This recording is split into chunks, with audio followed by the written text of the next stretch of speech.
Hi, welcome to another episode of Selling in the Motor Trade. In partnership with Khazanah, improve your margins with real-time, data-driven retail valuations backed by the largest raw data set in the UK. They're an evidence-based guide valuations for main dealers, car supermarkets, and independents, along with Simco training, where we talk about training in the real world, what's happening in the market today, not 10, 15 years ago. Together, we're going to share tips and ideas on how to sell more cars, improve your service and parts operation, and generally put more profit into your department, dealership, or dealer group. Now, I'm your host, Simon Boker, or some of you might already know me as Skippy. Firstly, I just want to say thank you for the people who dialed in right from the beginning of this, because we're past 250 episodes now and interviewed so many great leaders in the motor trade. Thank you for taking the time. For people who are new to this, please, I ask you to subscribe.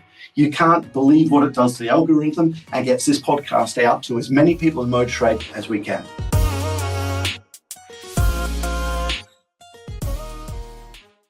Hi, welcome to another episode of Selling in the Motor Trade. Listen, today, I don't want you to switch on just yet. I want you to listen to this one. And I know lots of people there listening to this will say, hold on, this doesn't relate to my dealership. Every single inquiry that comes into my business is dealt with every single way, every single time. In the past, I've had lots and lots of managers say, Simon, you don't understand. Every inquiry comes into business is gold to us, and everything ends up into our DMS every single time. If not, our salespeople are fine. But actually, you know what? Maybe the data out there is proving that's not happening. In fact, I'm going to give you 5 fixes at the end of this podcast that I want you to go back into your dealership and just have a look at and see what's happening in your business now. You see, this has come about because we've got a client who's just acquired some new dealerships. I want to get a feel for what they're like before we go in and look at their sales training process and their systems and what they're actually doing there. And actually getting hold of someone is still, in 2026, hard work on the phone. In fact, anecdotally, I was speaking to someone and they said, what do you do for a living? I run a sales training company in the motor trade. We deal with the motor trade. And again, you've been there. The abuse you get when people say, oh, buying a car, they need the training. Tell them to answer the phone to start with. Kimmy, I've got a business partner, Kimmy. She was trying to buy a Mercedes, and she said, how hard is it to try and spend money with people? Now, you've heard that as well. And I know you're sitting there thinking, but not in our dealership. It's everyone else. But is it? You see, I think there's lots of dealers out there that think maybe we've got a marketing problem. Not enough leads coming in, not enough footfall. But there might be a simpler question worth asking first, okay? How many people are trying to contact your dealership right now and not getting through? Because actually the data says that roughly 2/3 of people are getting through to you. The data says that 1/3 of people are trying to get through to you are not getting through to the right person. Okay. So let's break this down into some different sections, okay? Let's look at the scale of the problem and where the data comes from. Now, of course, this podcast goes out into America, the UK and Ireland, of course, Australia, Canada. So this might not relate to your market, but let's just have a look at some of the data out there that some of the researchers just found, because actually it might be, the scale of the problem might be worse than what you think, okay? So if we just have a look at US bound to start with. Out of 48 million inbound calls, okay, to 3,000 dealerships, 65% of the inbound calls, okay, actually ended up to a qualified customer, okay? No, actually not customer, to a qualified member of staff who could deal with that customer. That roughly means that 1 in 3 calls didn't reach the person who could help them. If we look at this side of the pond, okay, through motors.co.uk, and I've got to say I didn't have a good experience with them recently myself, okay, but their research showed that actually 22% of customers couldn't actually get through to a customer. Okay, to the right person in the dealership. Now, to be fair, Motors did this in March Now, March is a plate change month, okay?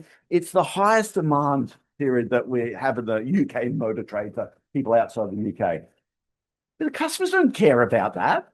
They don't think, oh, well, they're probably really busy at the moment, so I fully understand where they're up to. Okay. 22% of customers couldn't actually get to speak to anyone in a dealership. So let's have a look at why people are not getting through to the right person. Let's break it down. Okay. So of the unconnected calls, okay, about 30 odd percent of the unconnected calls, I think 35% was the actual number of those customers, hang up while they're still on hold. Okay. I kind of get that. You're on hold, the hold happens forever. Too hard. I've got a busy life. Let's move on. Okay. Or actually, maybe they're scrolling on Instagram or something like that while they're doing it, and something else has caught their attention. I suspect most of the time while they're on hold, they've hung up because I thought, let me try someone else. Okay. But then the next chunk of people, when it goes to voicemail, okay, actually 33% of those customers abandoned it when it went to voicemail. Okay. In fact, most customers, okay, with the average hold time, okay, it's got to be under 3 minutes. Okay. Otherwise, people are leaving you. Now, 3 minutes, even that's far too long for most of us. Okay. But that's the data out there. Okay. Now, let's have a look at where these people are then going to. Okay. If they're giving up, if they're sitting there thinking, you know what, this is too hard, how many of those customers are going to the independent? I'm going to break this down and have a look at how many on the sales side and the after sales. Now, it might be service that's killing us more than what we think. Okay. Now, again, it's all car sales. We think we want to get that sale, get onto it as quick as we can. But never forget that in the car sales side, we often sell the first vehicle. It's the after sale side that we sell the second, the third, the fourth, the fifth vehicle there. Okay. So let's have a look at why this is so important. You know that already, because these aren't cold leads. These are people phoning up and they're wanting to speak to us. Okay. They want us to actually buy a car.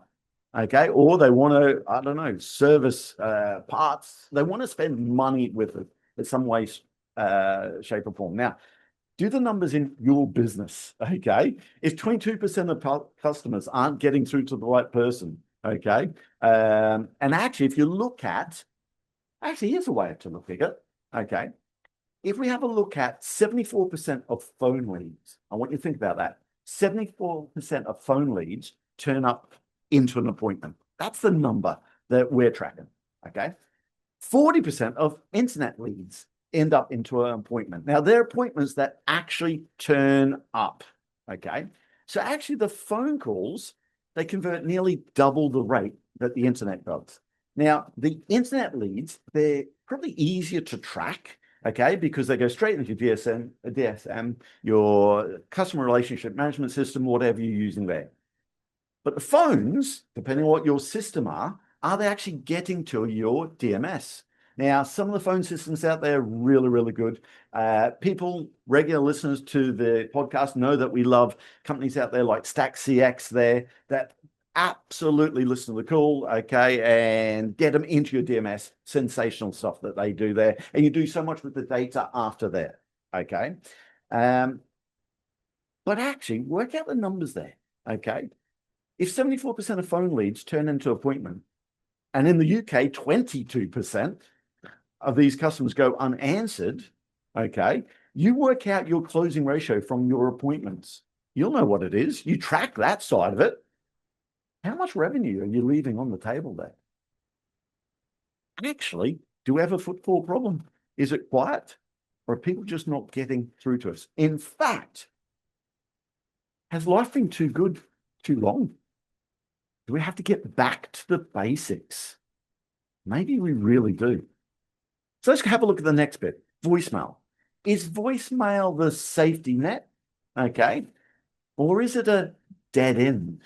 So most managers assume that if the customer goes to voicemail, someone's going to pick it up and call them back. But again, the data says that that's not what's happening all the time, okay? Because the customer's already moved on. When they're going to get to voice message, okay, they don't just leave the voicemail and sit there and wait for you to call back. They got your phone number from the internet. Their phone's still in their hand. They're phoning the next provider, the next provider.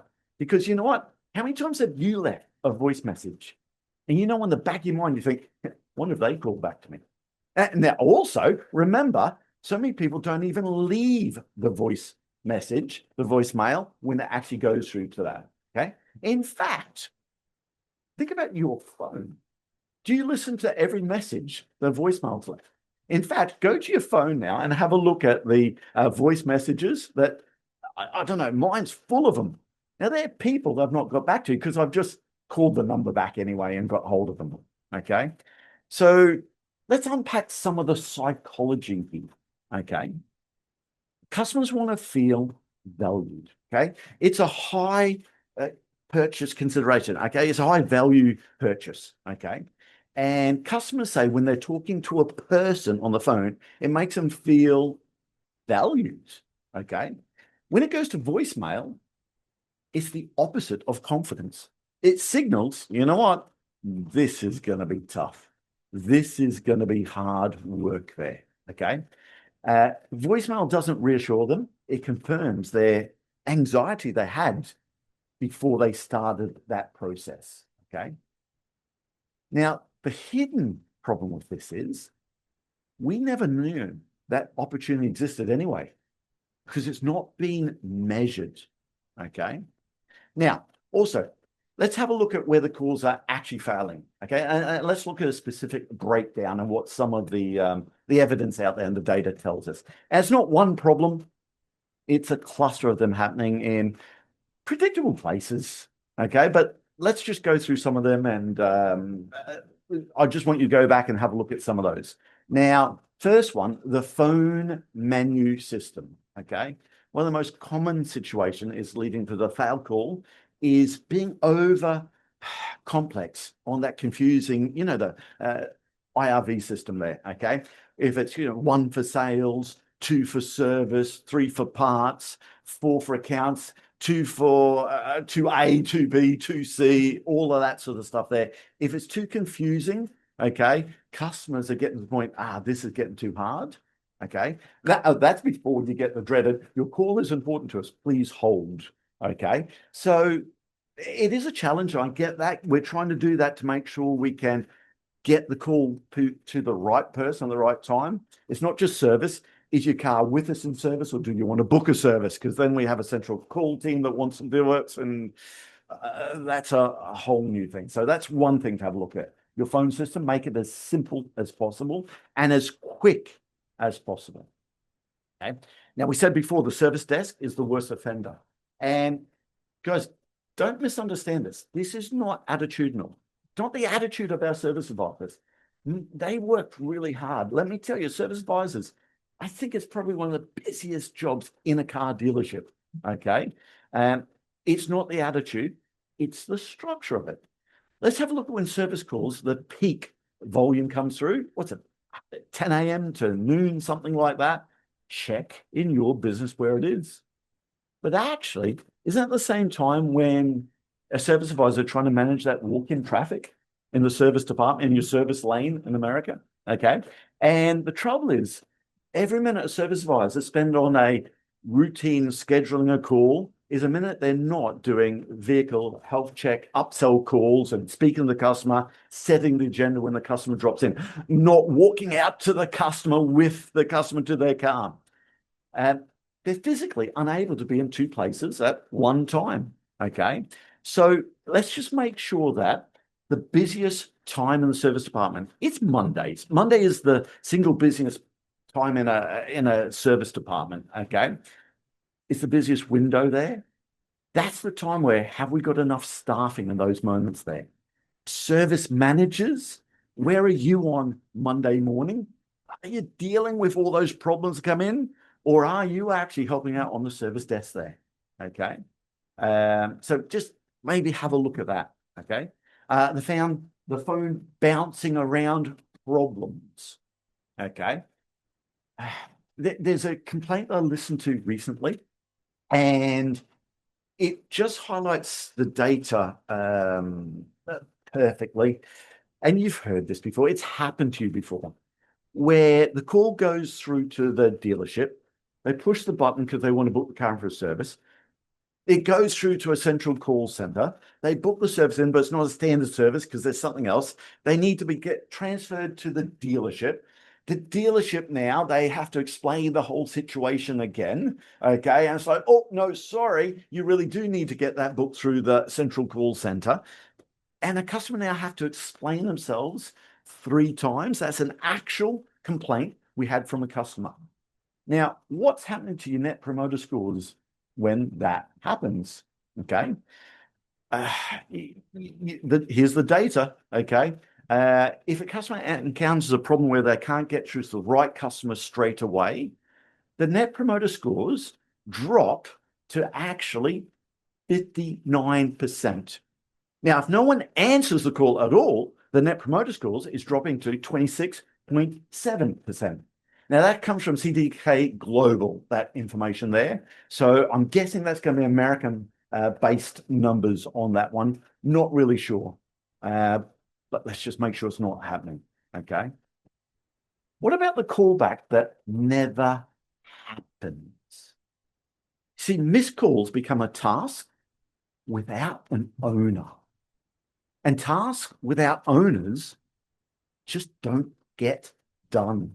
There's no one named, no one's responsible for the voicemail queue. So it just sits there festering. Someone else will go and get to it, okay? And what the customer's doing is they're going to go and get booked into, I don't know, they're waiting for you to call back. So one of the fast fit operations out there. We wonder why we're leaking to these fast fit places. Okay. Oh, by the way, spam's another problem that I'm not hearing a lot of people talking about yet. And this might be a particular notice for UK dealers with outbound. Okay. We have more and more of these customs now that says, in a few words, tell us what the call's about. It goes through to the customer. Okay, and the customer decides if they want to take your call or not. Now, if their car's in the service department, they're probably going to take your call. But if it's outbound, any sort of prospecting that you're doing, you've got to go a BDC, okay, Business Development Center, that's doing service calls, okay, customer service executives, they're doing outbound stuff. How many of those people are not getting through to the right customer, okay? Because your number comes through, they don't know who it is there. I've got to say, the last figure is unidentified business numbers. So people don't know who it is, okay? 46% of those, that's the number, 46% of those in the UK, if people don't know who they are, unidentified businesses go straight to voicemail. Do the customers listen to that voicemail? Do you? So think about the handicap your outbound call team is actually having on that one. Okay. Now let's look at the loyalty time bomb that's really hiding inside these missed calls. Okay.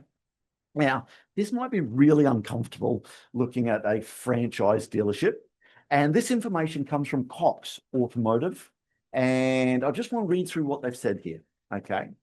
So, and this is 2025. So it's a little bit old there. Okay.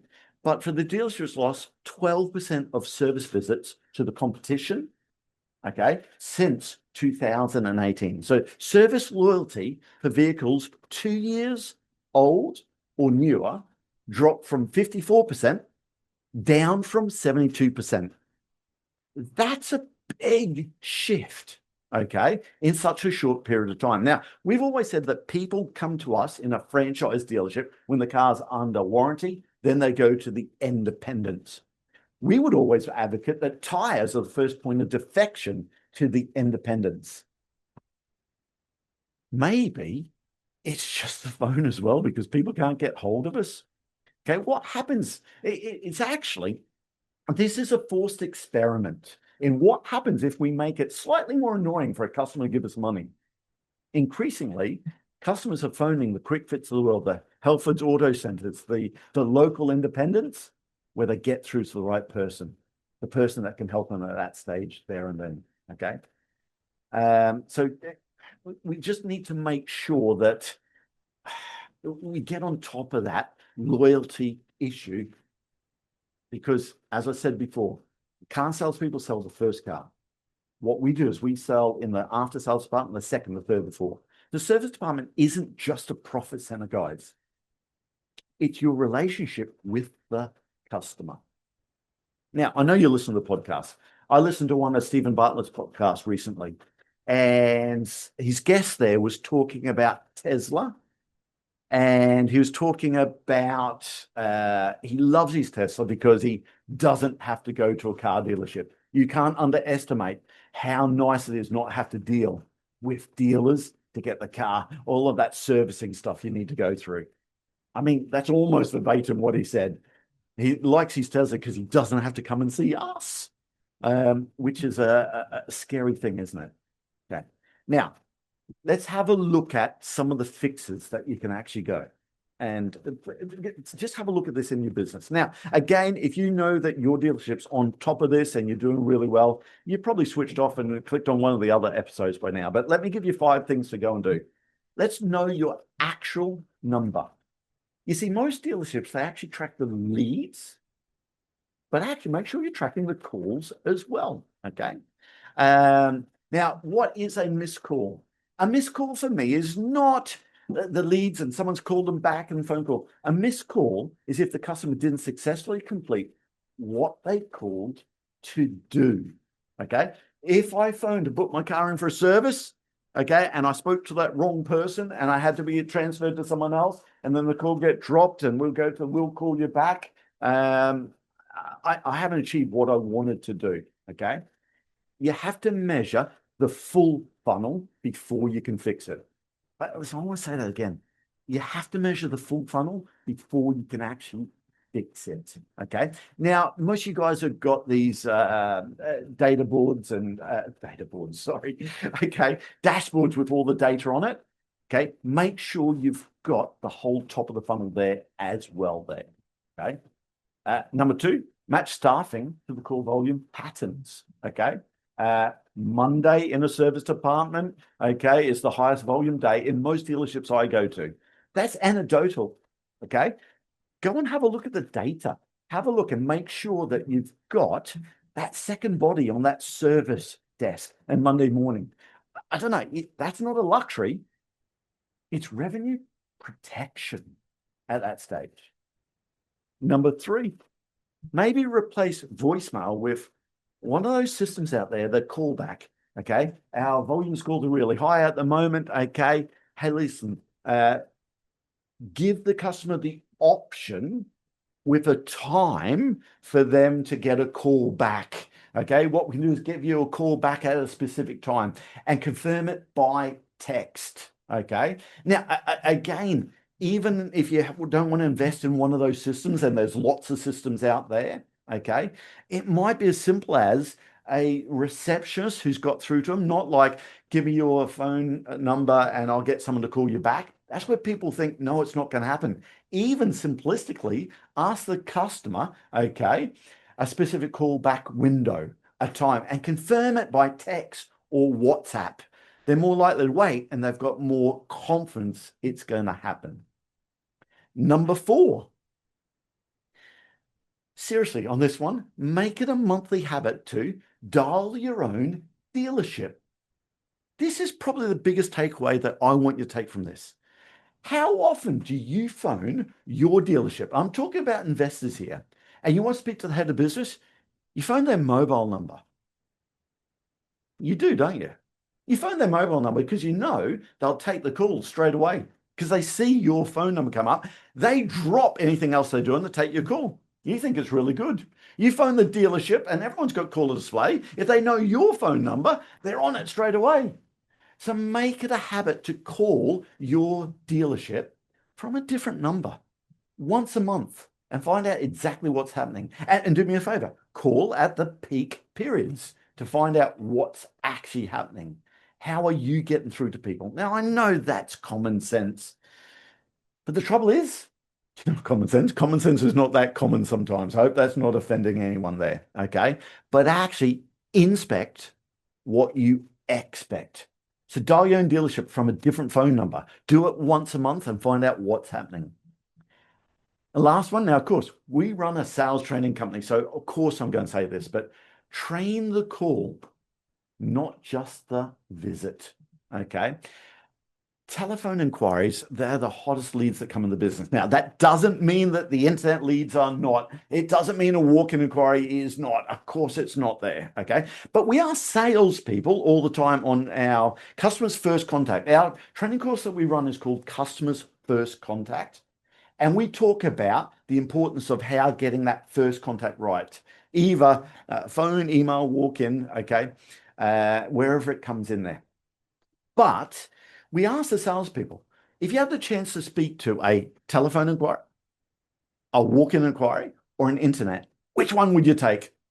You know what? I reckon a good old 75% of our salespeople would say, oh, the walk-in, definitely the walk-in there.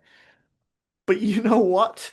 Okay, when you think about it, the telephone inquiry is probably the closest to that buying decision in the car sales world. Okay, because you think about it, you might get someone, I don't know, on a Friday night, 9:30, had too much vino, send an email saying, hey, can you tell me how much is that car for sale a month, and or is it still available? What's your best deal?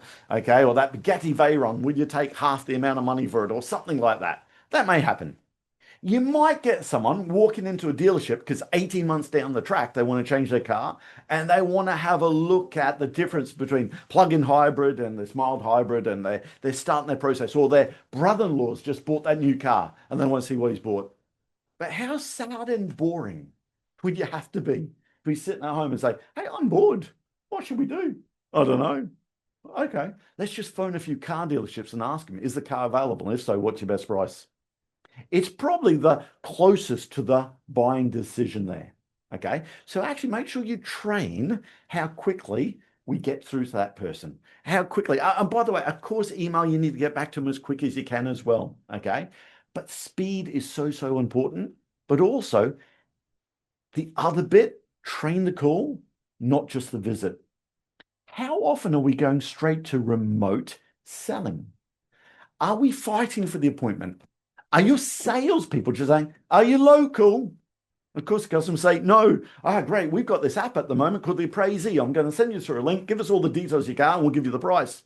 And we're very quickly dealing with these people where we haven't just gone into the asking for the appointment to start with. When people say, what's your best price? Simple stuff that we train. Okay. Hey, Mr. and Mrs. Customer, getting the numbers right here is the easiest part of my job. Okay. Because in the internet world, if we're not on the front page of Auto Trader, we just don't get the inquiry. But you know what? Unless that car is exactly right for you, no price is going to be good enough. So when's a good time for us to get together? Make sure that car's exactly right for you. Is that going to be through the week or maybe a weekend? Okay. Fight for the appointment first. Now, of course, train the call and track it. So, guys, I want to leave you with number 6. Consider text and WhatsApp for staying in touch with customers there. The evidence shows that, okay, 68% of customers would prefer, and this comes from JD Power, okay, 68% of customers would prefer to be updated in the service department via some sort of text, WhatsApp messaging on where the car's up to. So they're not playing that telephone tennis. Service advisors, we've been there trying to get hold of a customer for that red and amber work upsell. And they phone back when you're speaking to another customer, and it's back and forth, back and forth. Your net promoter score, your customer satisfaction index scores, your customer experience surveys, it's going out the window. Use text for acknowledgement, okay, WhatsApp, and get through to them. And here's the last thought. If a potential customer walked into your car dealership and was ignored for 3 minutes, and then someone said, oh, can you hang on? We'll get back to you. So 3 minutes sitting around doing nothing. And then when they spoke to someone and said, hey, can you hang on? We'll get back to you. And then they never did get back. Would we call that a process failure, you'd be embarrassed by it.